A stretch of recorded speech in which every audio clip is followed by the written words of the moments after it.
মাত্র কয়েক সপ্তাহ, আর এরই মধ্যেই পরিস্থিতি এমন এক জায়গায় এসে দাঁড়িয়েছে যা অনেক বিশ্লেষকের চোখে এক ধরনের বড় সতর্ক সংকেত যে ইসরায়েল বছরের পর বছর ধরে মধ্যপ্রাচ্যে নিজের আধিপত্য প্রতিষ্ঠা করেছে।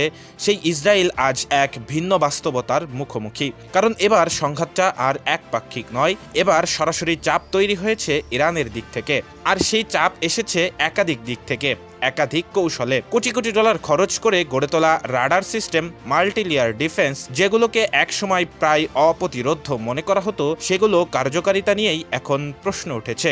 ইরানের একের পর এক আক্রমণ ইসরায়েলের এই দুর্বেদ্য আকাশ প্রতিরক্ষা ব্যবস্থাকে একেবারেই নাকাম করে দিয়েছে। আর শুধু আকাশেই নয়, স্থল যুদ্ধের ক্ষেত্রেও দেখা যাচ্ছে চাপের চিহ্ন। খবরের বিভিন্ন সূত্রে উঠে এসেছে ইসরায়েলের অত্যাধুনিক মার্কাবা ট্যাঙ্ক ধ্বংস হয়েছে অসংখ্য, যা ইসরায়েলের স্থল প্রতিরক্ষা সক্ষমতা নিয়ে নতুন প্রশ্ন তৈরি করেছে।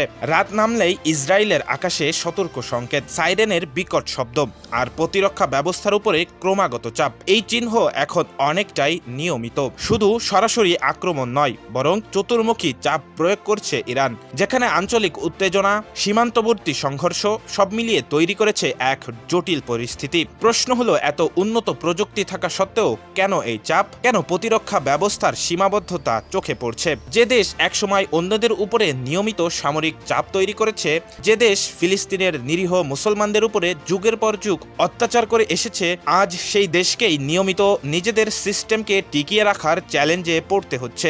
এটা কোনো সাধারণ সংঘাত নয়, এটা শক্তির ভারসাম্য বদলে দেওয়ার একটি ইঙ্গিত। শেষ পর্যন্ত এই পুরো পরিস্থিতি আমাদের একটি জিনিসই মনে করিয়ে দেয়, আধিপত্য চিরস্থায়ী নয়, আর যুদ্ধের ময়দানে অজেয় বলে কিছুই নেই।